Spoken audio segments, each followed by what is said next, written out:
नमस्कार दोस्तों, आप सबका स्वागत है हमारे चैनल एस्ट्रोवर्ड में। अगर आपने हमारे चैनल को अब तक सब्सक्राइब नहीं किया है तो अभी सब्सक्राइब करें। कर्क राशि दिसंबर 2022 राशिफल सामान्य। कर्क राशि के जातकों के लिए दिसंबर का महीना उतार चढ़ाव से बड़ा रहने वाला है। आपकी राशि पर पूरे महीने शनि देव की दृष्टि रहेगी और देवगुरु बृहस्पति भी आपकी राशि पर प्रभाव डालेंगे, जिसकी वजह से आपके जीवन में कुछ उतार चढ़ाव आएंगे, लेकिन आपके अंदर परोपकार की भावना जारी रहेगी। आप धर्म कर्म के कामों में भी बढ़ चढ़ कर हिस्सा लेंगे। दूसरों की मदद करने में आप पीछे नहीं हटेंगे, लेकिन अपनी जरूरतों को भी समझते हुए काम करेंगे, जिससे आपको अच्छे परिणाम प्राप्त होंगे। समाज में आपका मान सम्मान भी बढ़ेगा। दिसंबर का यह महीना आपके जीवन के लिए कैसा रहेगा और परिवार, करियर, स्वास्थ्य, प्रेम आदि के क्षेत्रों में आपको कैसे फल प्राप्त होंगे, यह जानने के लिए वीडियो को राशिफल देखें। कार्य क्षेत्र। करियर के दृष्टिकोण से यह महीना आपके लिए अच्छा रहेगा। यदि आप नौकरी बदलना चाहते हैं तो उसके लिए महीने का शुरुआती सप्ताह सबसे अच्छा रहने वाला है। इस दौरान शुक्र, बुध और सूर्य आपके पंचम भाव में रहेंगे और राहु महाराज दसम भाव में स्थित होंगे। पंचम भाव पर मंगल की भी पूर्ण दृष्टि होगी, जो छठे भाव को भी देखेंगे। इस वजह से नौकरी में अच्छी स्थिति और बदलाव के संकेत मिलते हैं। यदि आपने पहले से ही कहीं नौकरी के लिए आवेदन किया हुआ है तो इस दौरान आपका वह आवेदन सफल हो सकता है और आपको नई नौकरी की प्राप्ति हो सकती है। इसके बाद का समय और अधिक अच्छा रहेगा। आप जहां हैं वहां पर मजबूत स्थिति में आ जाएंगे। इसके बाद बुध और शुक्र के छठे भाव में आने से आपके विरोधियों की बढ़ोतरी होगी। वह आपको परेशान करने में कोई कसर बाकी नहीं रखेंगे, इसलिए आपको संभल कर रहना होगा और महिलाओं से भी अच्छा व्यवहार करना होगा। उनके साथ किया गया कोई गलत व्यवहार आपके लिए नुकसानदायक साबित हो सकता है। उसके बाद 16 दिसंबर को जब सूर्य देव आपके छठे भाव में प्रवेश करेंगे तो आप अपने विरोधियों को चारों खाने चित कर डालेंगे। वह आपके सामने आने की हिम्मत नहीं करेंगे और आपके प्रभाव में बढ़ोतरी होगा, जिससे नौकरी में भी आप जमकर मेहनत कर पाएंगे। आपको अपनी नौकरी में किसी भी प्रकार की शॉर्टकट से बचना चाहिए और मेहनत पर यकीन रखना चाहिए, क्योंकि यदि आप ऐसा नहीं करते हैं तो यकीन मानिए आपके वरिष्ठ अधिकारी आपको बख्शेंगे नहीं। इसके विपरीत आपका अच्छा काम आपको महीने के मध्य में उत्तम प्रगति दिलवा सकता है। आर्थिक आर्थिक दृष्टिकोण से देखने पर पता चलता है कि पंचम भाव में बैठकर बुध, शुक्र और सूर्य एकादश भाव को दृष्टि दे रहे हैं और वहां पर पहले से ही मंगल महाराज विराजमान हैं। इस प्रकार महीने की शुरुआत से ही आपके पास अच्छी आर्थिक स्थिति के योग बनेंगे और आपके पास प्रचुर मात्रा में धन आने लगेगा। दूसरे भाव के स्वामी सूर्य के पंचम भाव में बैठने से धन की स्थिति प्रबल होगी। आपको सरकारी क्षेत्र से भी लाभ के योग बनेंगे और यदि आप सही तरीके से अपने धन का निवेश करेंगे तो आने वाले समय में यह धन दोगुना आराम से हो सकता है। लेकिन किसी भी तरह के चिटफंड या प्रलोभन देने वाले वादे से दूर रहकर समझदारी से धन का निवेश करेंगे तो ही फायदा होगा। महीने का उत्तरार्ध थोड़ा कमजोर रह सकता है, क्योंकि उस दौरान आपके खर्चों की बढ़ोतरी हो जाएगी और वह आपकी आमदनी पर भारी पड़ सकते हैं। इसलिए आपको संभल कर चलना होगा।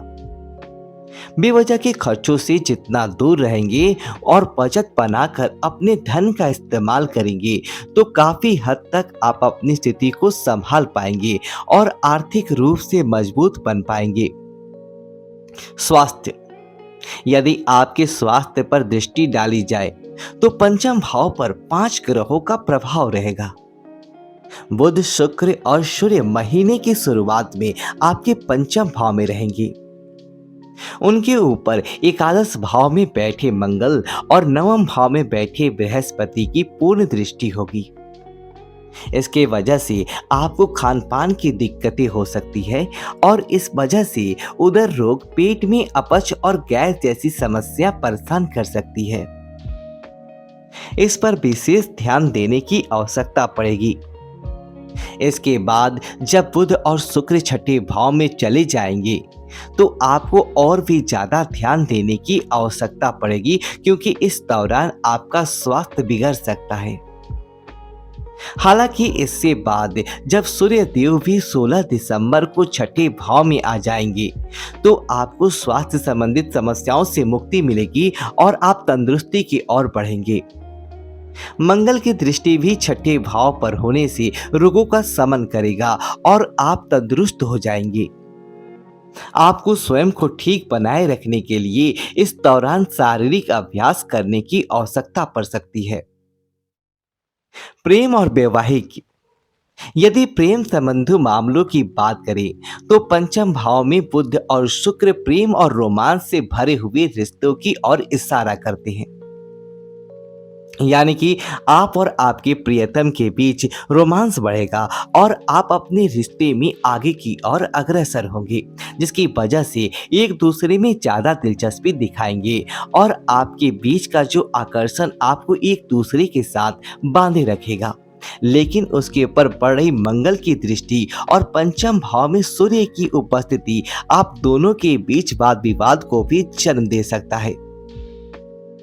एक दूसरे के प्रति उनकी भावनाओं अथवा गुस्से से भरा हुआ व्यवहार आपके रिश्तों को परेशानी में डाल सकता है।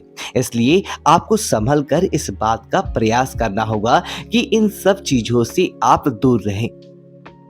एक अच्छी बात यह है कि देवगुरु बृहस्पति की पूरे महीने आपके पंचम भाव पर दृष्टि रहेगा, जिसकी वजह से चीजें संभल सकती है। इसके लिए आपको प्रयास करना होगा। यदि आवश्यक हो तो आप अपने किसी अच्छे मार्गदर्शक से सलाह भी ले सकते हैं। बुध, शुक्र और सूर्य के छठे भाव में चले जाने के बाद रिश्ते में कुछ गंभीरता आएगी और आप अपने रिश्ते को लेकर प्यार के साथ साथ विवाह की ओर बढ़ने का प्रयास करेंगे। यदि विवाहित लोगों की बात करें तो सप्तम भाव में शनि महाराज अपने ही राशि में विराजमान होकर आपके रिश्ते को प्रवक्त बनाएंगे। आप एक दूसरे के प्रति समर्पित का भाव तो रखेंगे ही और ईमानदारी भी रखेंगे, जिससे एक दूसरे पर विश्वास बढ़ेगा और आपका रिश्ता मजबूत होगा। जीवन साथी को महीने के मध्य में कुछ शारीरिक समस्याएं परेशान कर सकती है, इसलिए समय रहते उनका ध्यान रखें और आवश्यक होने पर चिकित्सा भी अवश्य कराने की कोशिश करें। आप उनको सहयोग करेंगे तो वह भी बदले में आपको पूरा समर्थन और सहयोग करेंगे, जिससे आपका दाम्पत्य जीवन खुशियों से भर जाएगा। संतान को लेकर समय मध्यम रहेगा। महीने की शुरुआत में आपकी संतान का कोई कलात्मक गुण बाहर आ सकता है जो आपको गर्व के पल प्रदान कर सकता है। उसके बाद संतान थोड़ी सी गुस्से वाली हो सकती है। पारिवारिक, यदि आपके पारिवारिक जीवन की बात की जाए तो दूसरे भाव के स्वामी सूर्य पंचम भाव में स्थित होने के कारण परिवार में सामंजस्य देखने को मिलेगा। लोग एक दूसरे के बात मानेंगे और परिवार में प्रेम रहेगा। लेकिन मंगल की दृष्टि दूसरे भाव से होने पर कुछ न कुछ समस्या भी रहेगा और किसी प्रकार का वाद विवाद होने की संभावना बनेगा। इसलिए आपको इस बात का विशेष ध्यान रखना पड़ेगा ताकि परिवार की शांति भंग न हो। चतुर्थ भाव में केतु महाराज आपको अपने परिवार से थोड़ा अलग ले जाने का प्रयास करेंगे। आपका मन धर्म में कम लगेगा और बाहर आप अधिक वक्त बिताना पसंद करेंगे। दिसंबर के प्रथम सप्ताह में चौथे भाव के स्वामी शुक्र पंचम भाव में होने के कारण परिवार में प्रेम रहेगा और एक दूसरे के प्रति समझदारी भी रहेगा। लेकिन शुक्र के छठे भाव में जाते ही माता जी से किसी बात को लेकर कहासुनी होने की संभावना बन जाएगी और उनका स्वास्थ्य भी बिगड़ सकता है। इसलिए आपको उनके लिए अपनी जिम्मेदारी समझते हुए उन्हें किसी अच्छे और अनुभवी चिकित्सक को दिखाना चाहिए। भाई बहनों से आपके संबंध अच्छे रहेंगे, लेकिन महीने के उत्तरार्ध में कुछ समस्याएं सामने आएंगी। मगर आप प्रयास करेंगे तो आपसी विचार विमर्श के बाद समस्या का समाधान हो सकता है। उपाय: सोमवार के दिन शिवलिंग पर दूध और अक्षत अर्पित करें। यदि संभव हो तो रुद्राभिषेक भी संपन्न कराएं। प्रतिदिन 108 की संख्या में नमः शिवाय मंत्र का जाप करना आपके लिए अत्यंत लाभकारी रहेगा। दोस्तों, आपको वीडियो को लाइक करें और कमेंट बॉक्स से ओम नमः शिवाय लिखें और हमारे चैनल को सब्सक्राइब करें। धन्यवाद दोस्तों।